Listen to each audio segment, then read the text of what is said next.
Welcome back to my channel. My name is Mo. Today I would like to talk about how to fair use as an artist on social media.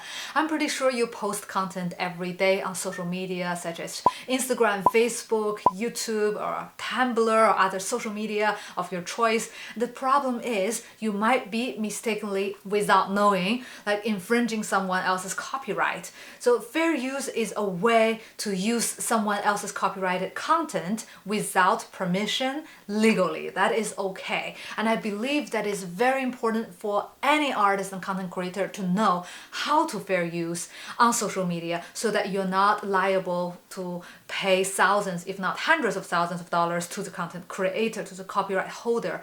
And that's why I would like to spend the next 10-15 minutes talking about how to fair use on social media. So bear with me. I know this is gonna be slightly a little boring, not as exciting as talking about creativity and art. This is a very important aspect of sharing your art and the art of many others with the world. So you need to know how to fair use.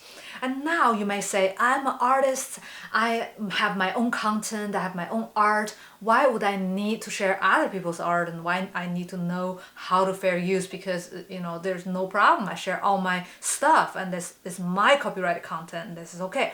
The thing is, one day if you share it with the world and you become so popular, you become a kind of meme, and other people might start using your content and you don't like it. So you need to know when it is an infringement and when it is fair use. So you allow fair use and you will go against infringement with lawyers, with all this, legal actions to take to protect your own copyright. And that's why it is important to know, no matter if you intend or not to share other people's copyrighted content. Now I would like to tell you 5 different ways to fair use as examples. Of course, there are more than 5. There are like 5,000, if not 50,000 of ways that you can fair use other people's content. But those are the very typical 5 ways. Number 1, teaching and research. You're not only an artist, perhaps you're also an art teacher and you share different techniques and ways to paint certain kind of paintings, and you like to create a tutorial on your social media, especially Instagram, how to paint this specific contemporary master's master work.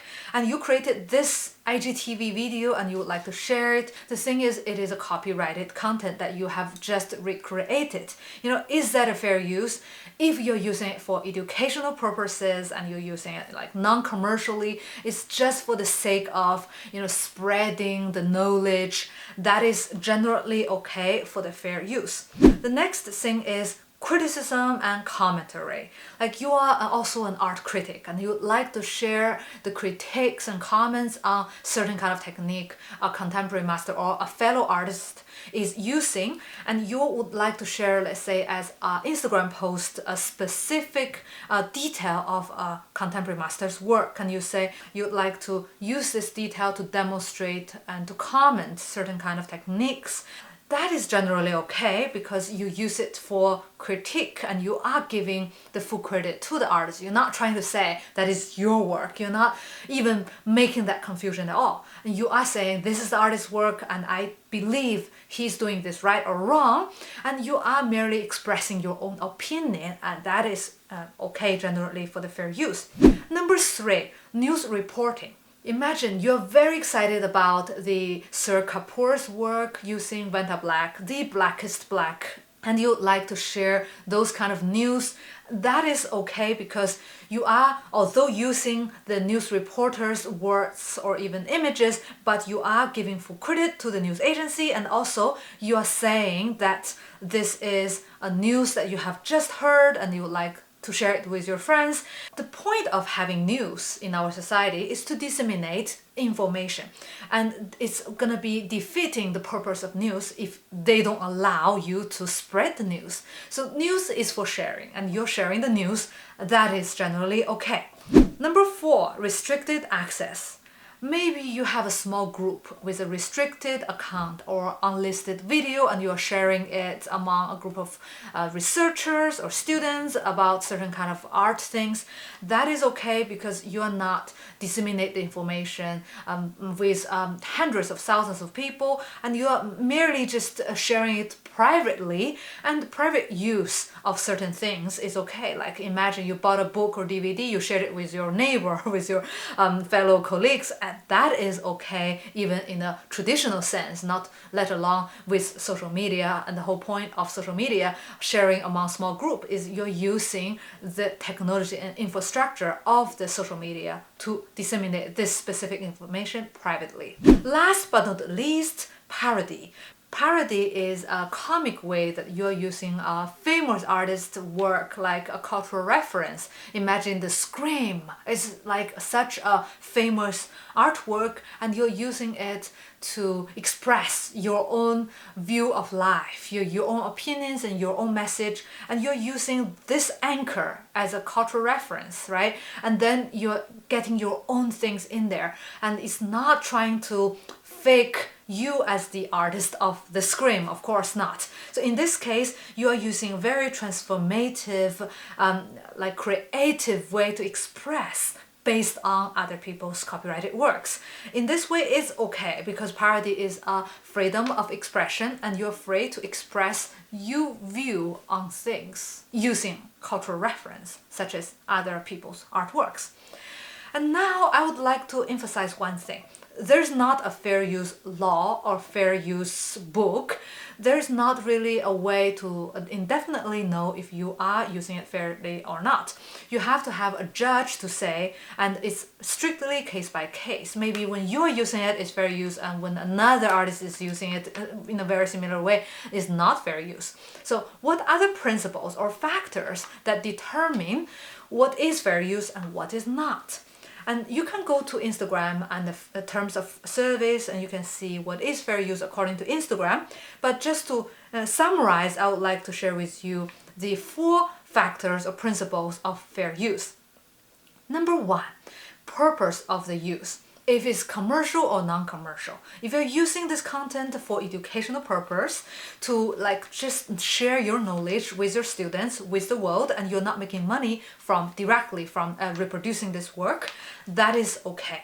Secondly, nature of this work that you are using, right? If it's a very creative expression, like fictional works, or if it's merely a very factual piece of work.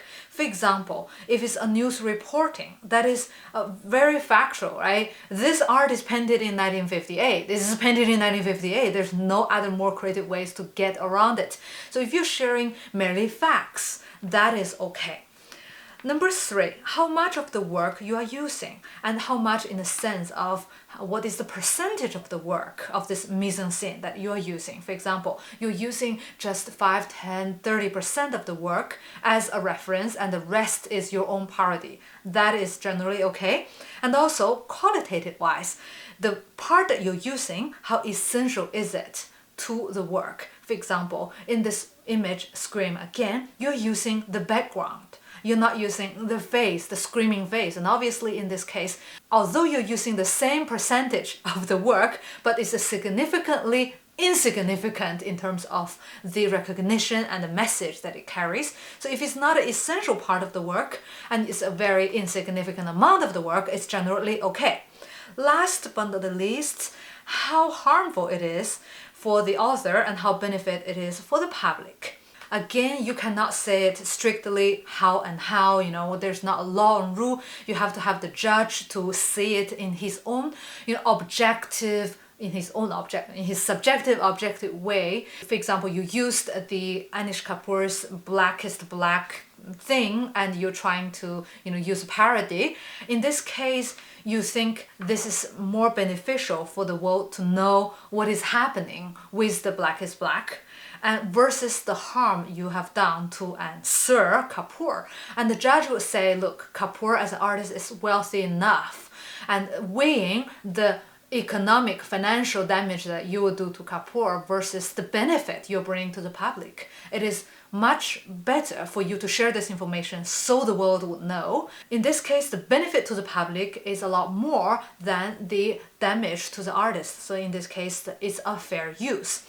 So overall, there's not a law or book. You really need to have a lot of common sense, and the common sense needs to be done with a lot of knowledge. So the more you know about fair use and the more examples you know, the more you can practice fluently and without even thinking, you know instinctively what is fair use and what is not. As you know, on Instagram, we share a lot of the words and images created by other artists and photographers, and it's based on fair use principles. And now let's do an exercise following what we do. This is a quote by Gauguin. Paul Gauguin is a famous French artist, and he's famous for his distinctive style of the Impressionism. And in this quotation, art equals to mad search for individualism. And you can see that there is a painting of Paul Gauguin in the background. The design is ours, but the painting is his and the word is his. The word was originally in French and is translated to English. Do you think it is fair use or not? What do you think? Leave me a comment below, and after your comments, I'll reveal you the reasons why it is or it is not fair use. And it's very important, especially today, to do it well, because Instagram is purging, is more and more strict regarding to copyrighted content and infringements, because they have been billed for a lot of money by the government for the unfair use, and now they're more careful than ever. Even that you think that you have a chance defending yourself in front of the court, Instagram will not even listen. They will directly erase your account without even giving you that opportunity to explain and to defend yourself. It's gonna be a very big inconvenience if your Instagram account is closed and all that work is gone, is for nothing. And it's gonna be very frustrating. And that's why it's important to know the fair use principles. If you have any questions regarding fair use and how to use on Instagram, let me know, leave me a comment below, and I'll get back to you ASAP. Thank you very much for watching this video. See you next time.